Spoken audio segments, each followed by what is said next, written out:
Bonjour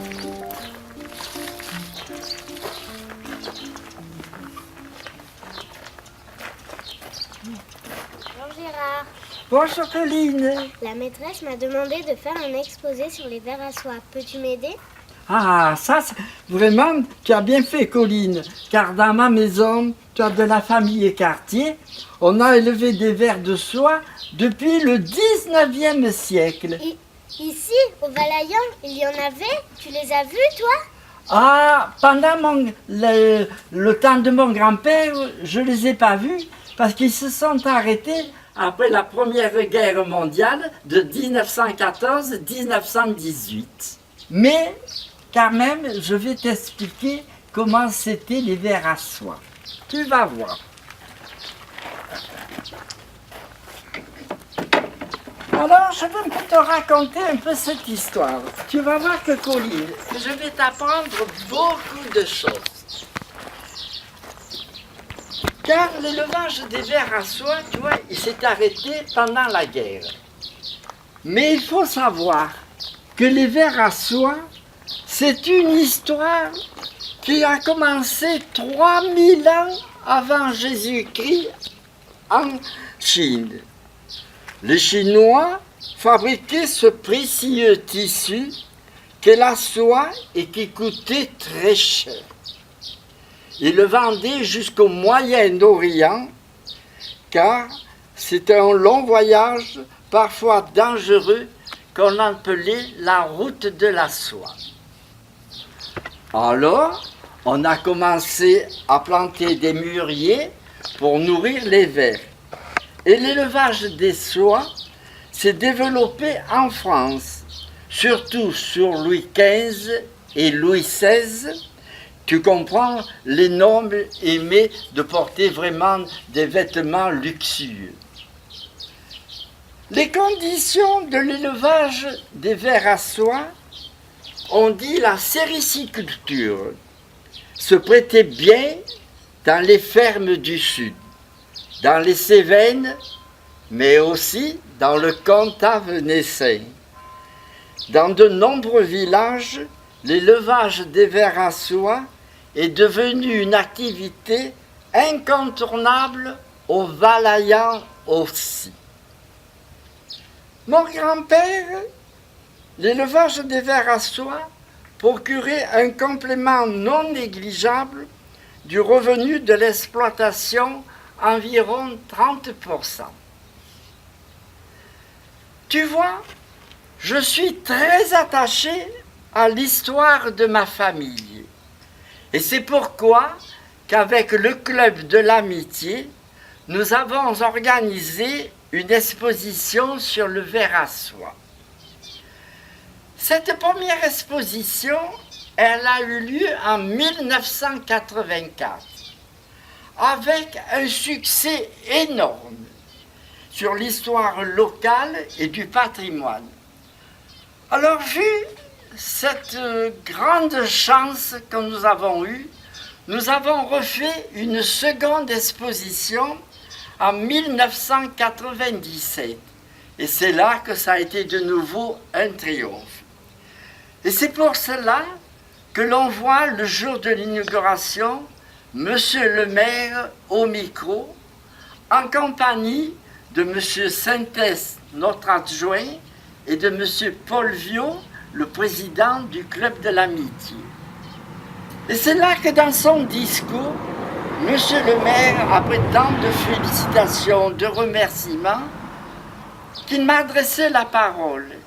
Et il m'a dit, Gérard, il faut que tu me fasses une exposition permanente à la maison Fléchier à Perne.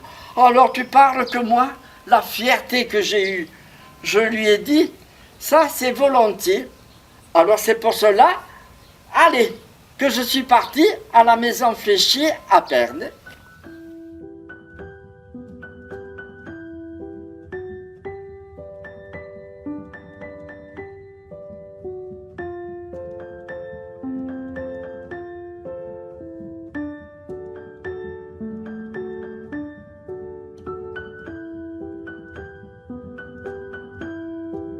Voilà, nous arrivons à la maison Fléchier pour aller visiter le musée.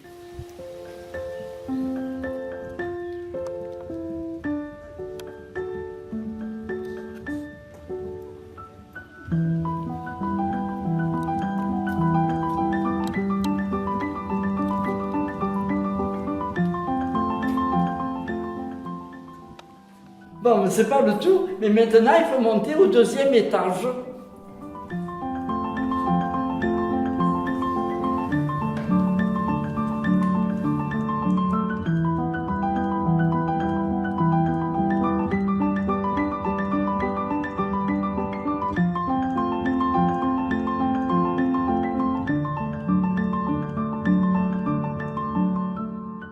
Voilà, alors je vais vous expliquer toute la vie du ver à soie. Alors c'est au printemps, jusqu'à ce que le mûrier ait des feuilles et que la température extérieure se réchauffe, c'est à ce moment qu'on met les vers à éclore. Donc on sort les graines qui étaient en chambre froide et on les met à la chaleur pour faire éclore nos petits vers. Car ces petits vers, il faut bien savoir qu'ils vont toujours naître le matin de 6 heures à 9 heures. Et dès que notre petit ver de 2 à 3 mm tout petit, la destinée dit qu'il part automatiquement aller se poser sur les feuilles fraîches du mûrier pour les manger. Alors dans les premiers jours, le ver à soie fait que des petits trous sur la feuille tellement qu'il est petit. Et au bout de 2 ou 3 jours, à fur et à mesure qu'il mange, il grignote toute la feuille. Mais il faut bien savoir qu'il prend toujours la feuille en haut et il descend en forme d'arc. Et il recommence toujours en haut. Mais jamais il remontera pour manger la feuille. Il a toujours ce même sens pour manger sa feuille. Donc, notre petit ver, qui va vivre normalement 33 jours. Pendant ces 33 jours, il va faire ses 4 mues. La première, elle va se trouver au bout du 6e jour. La deuxième, au 11e jour. La troisième au 17e jour et la dernière à 25e jour. Donc voilà que le ver est presque en fin de maturité. Donc il va falloir qu'il aille jusqu'à 33 jours. Et c'est là qu'à ce moment que le ver a fini sa croissance, il est dans toute sa maturité, qu'il change de couleur, car il devient un rose rosé, même argenté, c'est qu'il est plein de soie. Alors donc, voilà que notre ver va partir pour faire son cocon.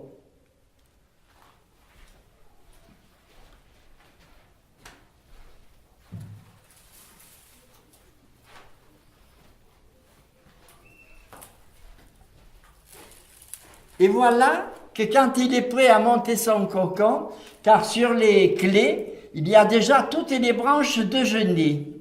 Alors donc, vous voyez, en premier temps, il a commencé à rejeter toutes sortes de fils un peu de partout sur les branches pour pouvoir s'agripper et se suspendre pour avoir un support pour tisser son cocon. Voilà que notre ver, alors maintenant qu'il a trouvé sa place, va tisser son cocon.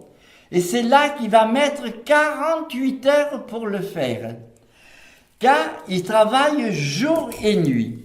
Et c'est au bout de quelques heures après qu'il commence à faire son cocon, qui est déjà encore transparent, mais que quand même, on voit quand même dedans sa couleur. On voit encore le ver à soie. Et il est là dedans qu'il va terminer son cocon. Alors donc, une fois terminé son cocon, comme celui-là, ou comme vous voyez là sur les branches, sachez qu'il vient de faire entre 1000 et 1500 mètres de fil. Donc c'est là qu'on retrouve sur son cocon les 1500 mètres de fil de soie qui était enroulé sur le cocon. Alors donc vous voyez, si on prend 1 mètre de ce fil naturel qui était enroulé sur le cocon, il supporte le poids de 10 grammes. Et c'est là que j'ai récolté sur un seul cocon 1500 mètres de fil. Et donc c'est à ce moment-là qu'on ne voit plus rien. Mais que va-t-il se passer? C'est que notre ver à soie va se métamorphoser et devenir en chrysalide. Alors qu'est-ce que c'est la chrysalide? Donc la chrysalide que je vais vous montrer, qui est dans le cocon, en l'ouvrant, voilà, qui est sur ma main, toute petite. C'est le ver qui s'est tout retréci et qui s'est vidé complètement de sa soie. Seulement cette chrysalide, on croit qu'elle est morte de tout.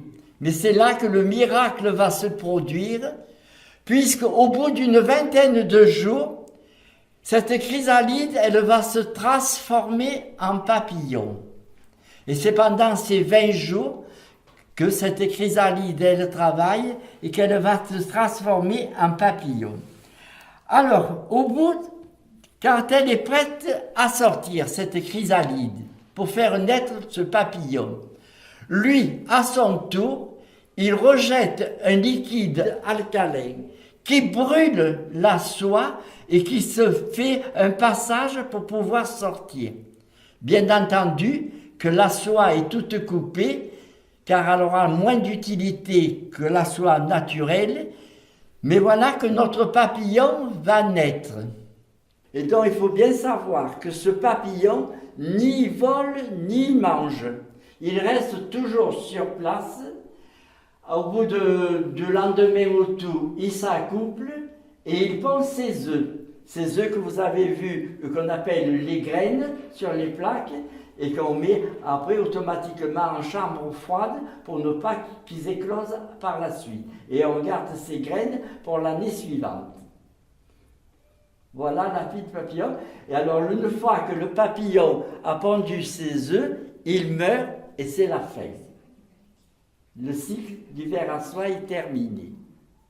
Alors donc vous voyez notre ver en maturité, qu'il avait déjà ses 33 jours. Donc, vous voyez ici ce carré jaune. Donc, c'est marqué, ce sont ces glandes sérigènes. Donc, ces glandes sérigènes, elles sont récupérées, bien entendu, quand le ver est vivant, qu'on les met dans les laboratoires. C'est pour en faire ce fil que je viens de vous présenter. Alors, qu'est-ce que c'est que ce fil? Eh bien, ce fil, je vais vous dire, c'est l'ancêtre du fil à pêche. Et deuxièmement, c'est le fil des chirurgiens. Voilà, c'est qu'avec ces glandes séricigènes qu'on fait le fil des chirurgiens. Bon, je pense qu'aujourd'hui, à l'heure actuelle, on ne l'utilise plus, mais dans le temps, c'était le fil des chirurgiens. Alors, une fois que nos vers avaient tous terminé son cocon, que la récolte était posée sur les branches, on appelait ça qu'il fallait faire le décoconnage. Mais chez nous autres, en Provence, mais quand on parle de quelqu'un qui décoconne, c'est qu'il dit un peu trop des bêtises, il ne sait pas trop ce qu'il dit. Alors donc, on retirait tous les cocons qui étaient sur les branches pour vite les mettre en état de propreté. Donc, on appelait ça le décoconnage. Parce qu'il faut bien savoir qu'il fallait se dépêcher le plus vite possible, car c'était terminé. Pour de pouvoir vendre de suite les cocons à un courtier ou de tout, pour les envoyer dans les laboratoires ou tout, pour tuer la chrysalide. Parce que si on attend trop de temps, la chrysalide, elle va se mettre en route de tout, le papillon va trouer le cocon et la soie ne voudra plus rien. C'est pour cela qu'il fallait faire assez vite de faire le décoconnage pour pouvoir récolter notre soie. Alors ensuite, nos cocons, on les passait sur cette machine qu'on appelle une déblaseuse. Car vous voyez, de cette machine, il y a des petits rouleaux qui tournent et en passant dessus, ça a arraché les fils qu'il y a dessus, la bourre qu'il y a sur les cocons. Alors avec cette bourre, voilà qu'on a enlevé, tout, c'était pour garnir les édredons, les anoraks ou de tout. Voilà, c'était pour nettoyer cette bourre qu'il y avait autour des cocons. Et comme ça, voilà, ils étaient en état de propreté pour la vente. Et voilà qu'en terminale, alors donc, on pesait à la balance romaine combien on avait de poids.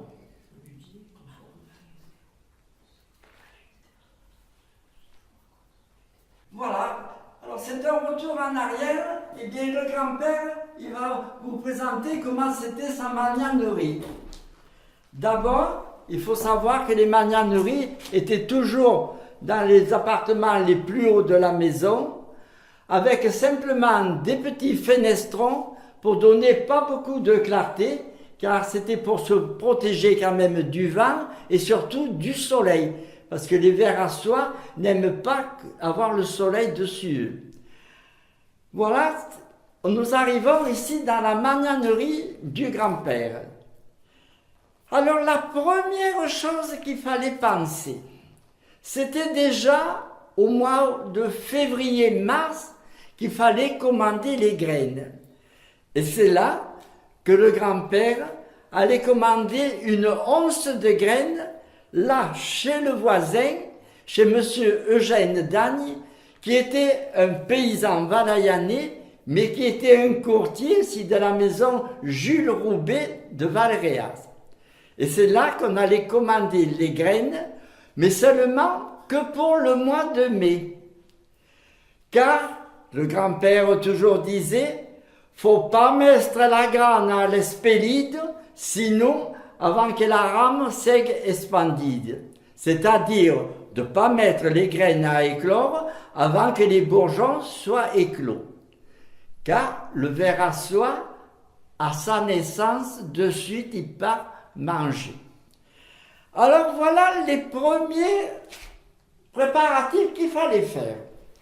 D'abord, il fallait commencer à placer les canisses. Alors ces canisses, vous voyez, elles sont toutes en roseau ou en canne coupée, et c'est là-dessus qu'ils vont être élevés les vers. Et là-dessus, après, on met les branches pour quand ils vont faire leur cocon. Alors les canisses, elles étaient prêtes.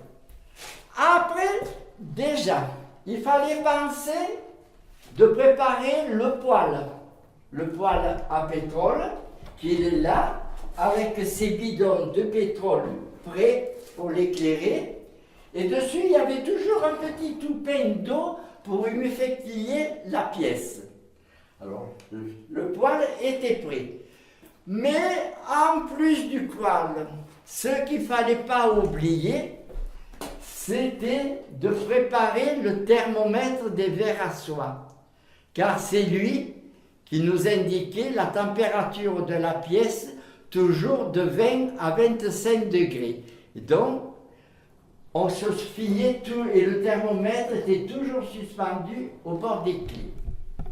Ensuite, quand même, il fallait penser de ramasser certaines branches de genêt pour les faire sécher. Car ces branches de genêt, après, elles étaient placées sur les clés pour faire monter les vers. Parce qu'il ne fallait jamais mettre des branches fraîches, il fallait toujours qu'elles soient sèches.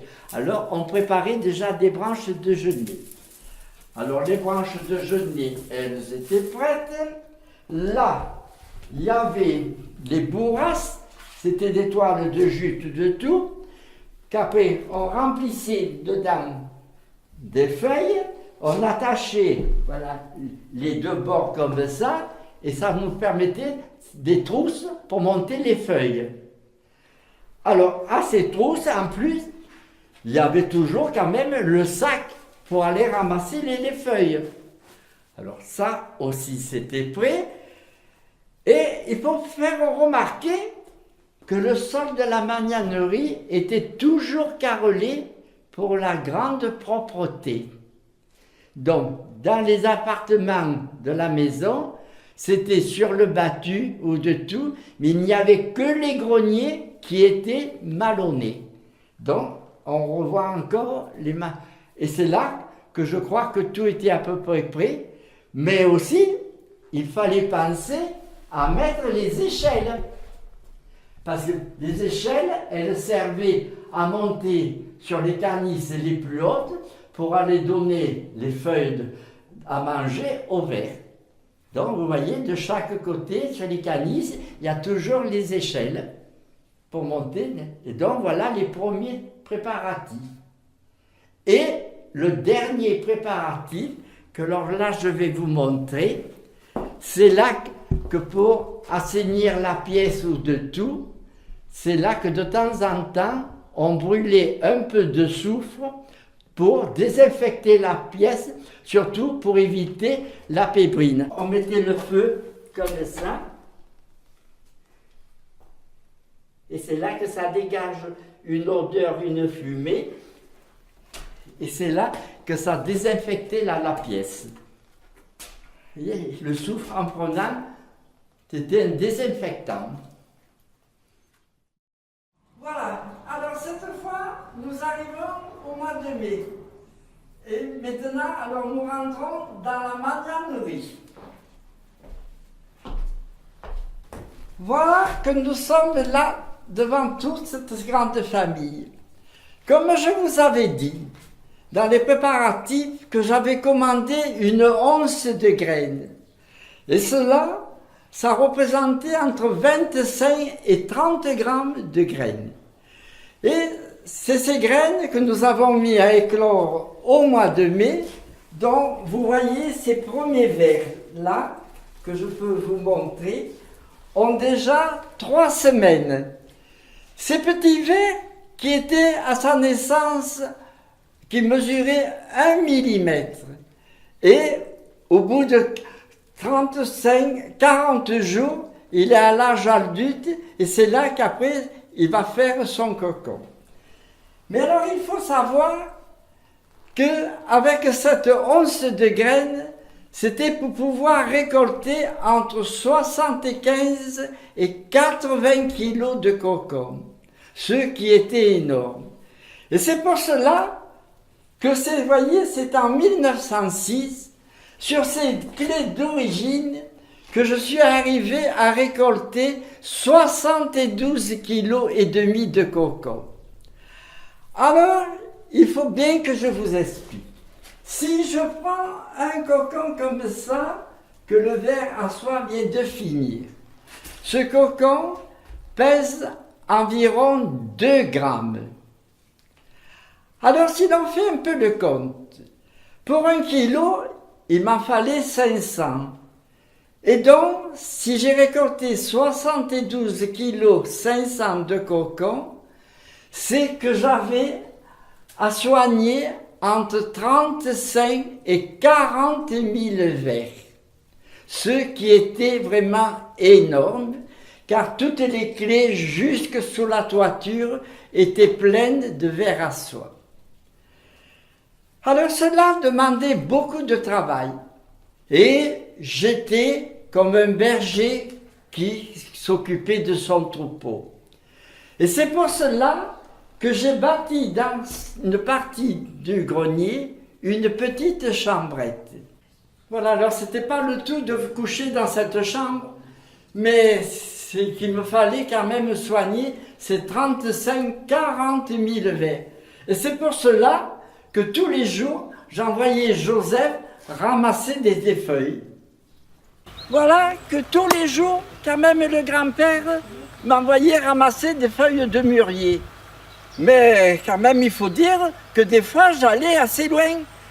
Alors même, j'allais jusqu'à la maison de Alain Honde, qui lui aussi est un paysan valayanais, et c'est là que j'allais ramasser des feuilles. Mais c'est qu'avant de commencer, j'avais les conseils du grand-père, parce qu'il fallait attendre qu'il y ait le soleil, parce qu'il ne fallait pas ramasser les feuilles de la brume de la nuit, de la rosée, et encore bien plus que la brume, car sur ces pleins sur les feuilles du mûrier était un véritable poison pour les vers à soie. Et Isaki, que nos grands-pères me disaient, surtout, ne donne jamais de feuilles bagnades hiverne, sinon on va tout y attraper à la cagagne et va en incréba. Alors là, j'avais déjà tous ces conseils qu'il me fallait respecter. Alors là, d'abord, bon, je commençais à regarder l'heure, parce que il me fallait me dépêcher. Alors, allons ramasser les feuilles. C'est pas le tout, mais il me faut remplir ce sac tous les jours. Allez, on y va.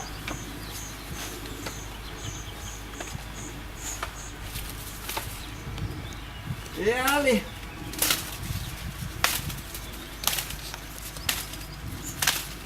On mettait dans le sac et il fallait se dépêcher. Parce que quand même, c'est qu'il y avait pas mal de travail encore à la maison. Allez, un peu par ici, ben allez, pour aller plus vite, d'abord, je coupe un peu des branches et je les mets là-dedans. Oh, mais oh, c'est pas le tout, je crois que plus je me dépêche, je crois qu'il y a plus de feuilles par terre que dans le sac. Bon, alors, allez, on va un peu les ramasser comme ça ira beaucoup plus vite. Allez, on met ça, tout ça dans le sac et allez.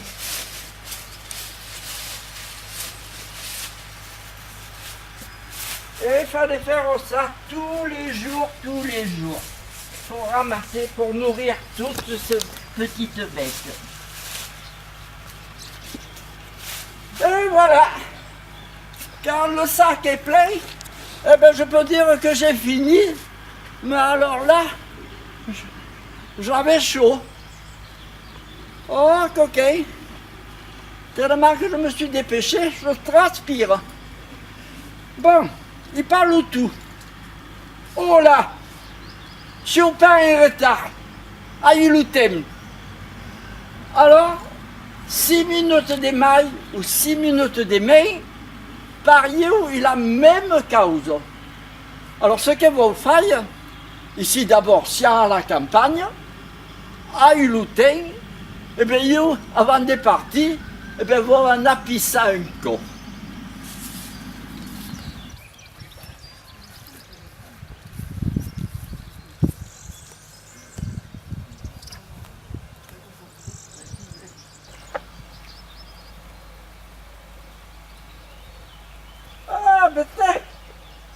Ça va beaucoup mieux. Oh, mon Dieu. Et dire que venait de pisser sur les flots du Père Ronde, heureusement que m'a pas vu. Alors à qui? Quand nous disent au Père Cartier, alors elle me dit, ah, comme est-ce que pas de tout? Parfois, il y a l'imbécile, c'est toujours le premier. Et bien, quoi, il y a un coup d'accord. Bon, ben alors, elle finit par aujourd'hui, on est en Loustau. Allez. Voilà, bon, maintenant on arrive de la cueillette. Et bien maintenant, il faut partir, il faut aller donner, manger au ver à soie. Allez, il faut y aller. Là. Ouf, il fait chaud.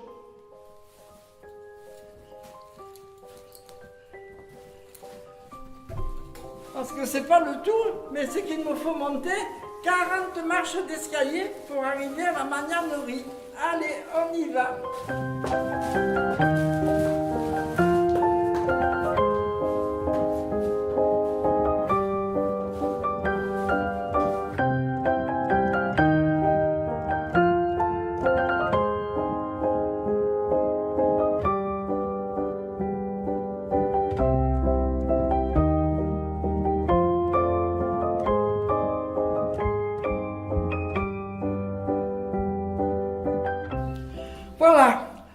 Voilà que Joseph est de retour, qu'il a déjà rempli tout son sac de feuilles, il a porté toutes ses trousses, et parce que tout cela, après, voilà, il fallait pas le tout, mais il fallait à fur et à mesure donner à manger à tous ces vers. Alors, il faut bien comprendre que ce ver, voyez, il va vivre, comme on dit tout à l'heure, 35 à 40 jours. Et il faut vraiment le nourrir jour et nuit. Et c'est là qu'à partir de ces 35 jours après tout, le ver commence à moins manger parce que d'abord, dans tout son cycle, il fait 4 mues. Une mue toutes les semaines.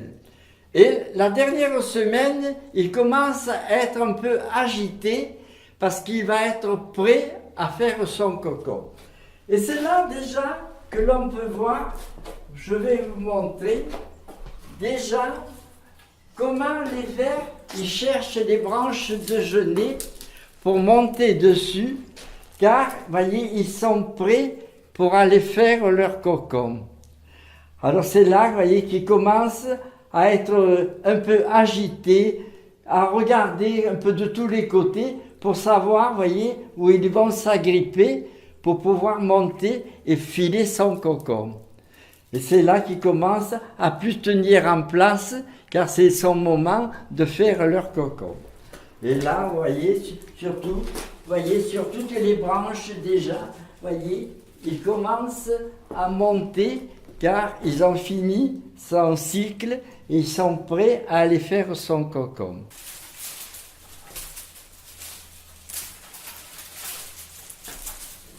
C'est là que vous voyez que notre ver a commencé à monter, mais a rejeté déjà les premiers fils de soie sur les branches pour pouvoir s'agripper et se fixer un endroit pour se suspendre, pour pouvoir tisser ce cocon. Donc, notre ver va mettre 48 heures pour tisser ce cocon.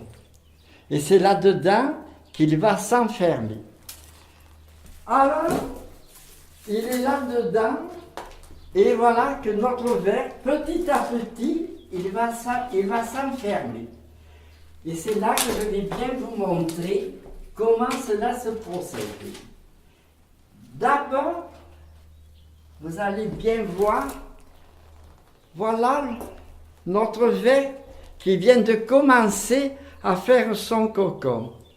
Vous le voyez, il est déjà dans son filet de fil, il est là-dedans, et c'est là-dedans que juste en étant qu'il vient de commencer, qu'on le voit dedans. Vous voyez, on voit cette tache noire, et c'est notre ver qui est là-dedans. Et c'est là qu'il va travailler pendant 48 heures pour faire ce cocon. Et c'est là-dessus qu'il va pouvoir rejeter jusqu'à 1000 ou 1500 mètres de fil. Alors, c'est là le problème qui va se poser. C'est que quand tous les vers ont monté, ils ont fait son cocon.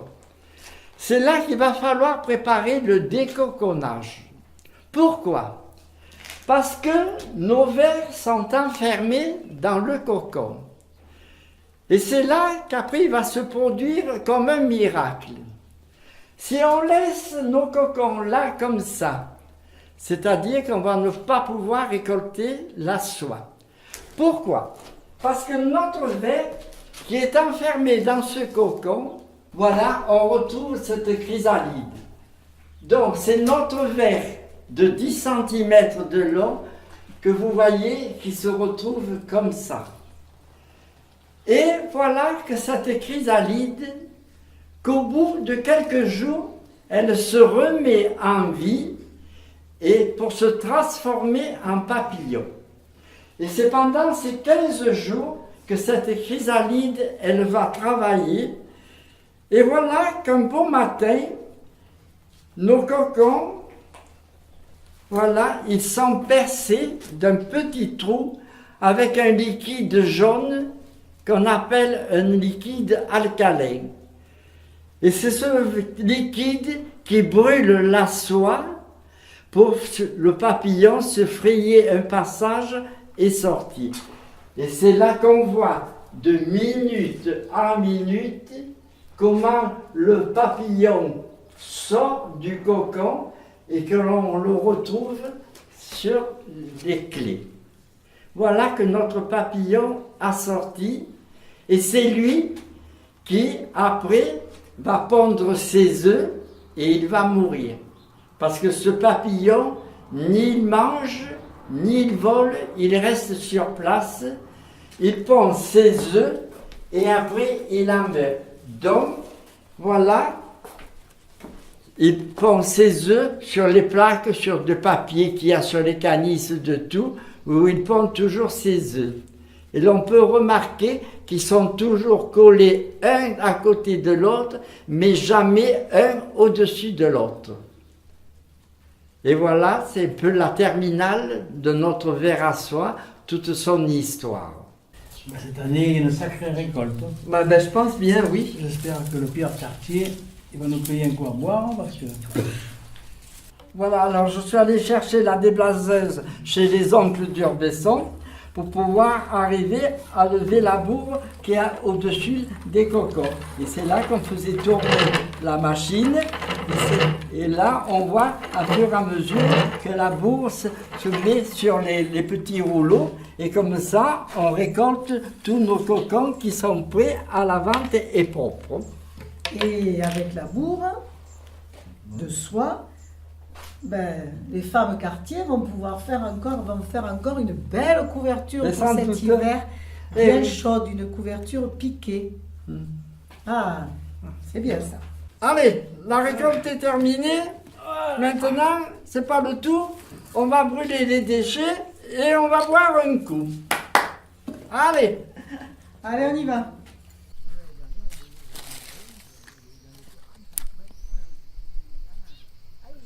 Qu'est-ce que c'est quoi?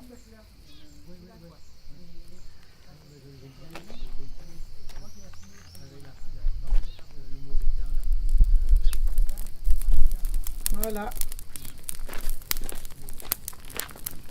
Bien.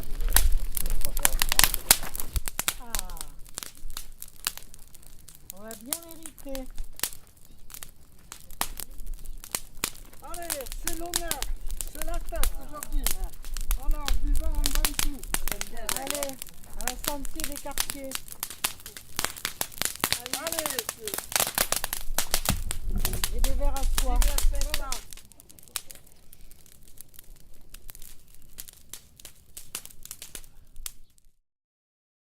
Alors voilà, c'est à la fin de la récolte qu'on retrouve le grand-père ici assis à son propre bureau. Il était en train de regarder son carnet de notes ou de voir qu'il avait fait une vente de cocons merveilleuse puisqu'il avait récolté 71 kilos de cocons pour le prix de 236 francs 35, ce qui était énorme pour la saison. Et alors là, on peut dire qu'il était heureux et fier d'avoir fait cette si belle récolte. Mais voilà que quelques années après, ce fut le déclin sur l'élevage du ver à soie. Parce qu'après avoir été sauvé de la maladie de la pébrine par Pasteur en 1862, l'élevage du ver à soie fut complètement ruiné après la guerre mondiale, qui a été une grande perte, puisqu'après, il est arrivé sur le marché la soie artificielle. Et c'est là que ça a été vraiment le déclin. Et c'est à partir de ce moment-là que papa, lui, est parti à la guerre, de nouveau pour aller se battre sur les fronts français et belges, et même il en est redevenu blessé. Et c'est pour cela que c'est à cette époque-là qu'ils ont arrêté de faire l'élevage du ver à soie. Donc, c'est après la guerre mondiale de 1914-1918 qu'ils se sont arrêtés de faire l'élevage. Car, voyez, à cette époque, c'était des milliers de bois qu'il fallait le mois de juin pour élever tous ces vers. Et aujourd'hui, tout est abandonné, il n'existe plus. Et c'est là que sur son bureau, quand même, le grand-père avait toujours sa pipe, son paquet de tabac ou de tout, car il fumait toujours la pipe.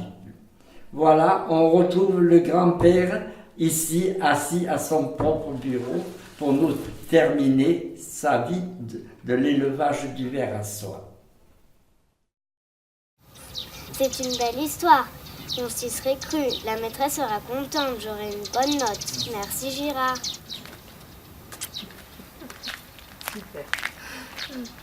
Je suis fier et heureux d'occuper cette maison où plusieurs générations y ont habité.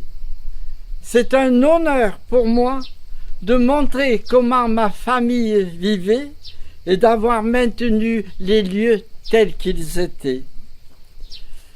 Je suis reconnaissant d'être l'héritier de leur savoir-faire et de vous en faire part aujourd'hui, et en particulier à l'attention des jeunes générations.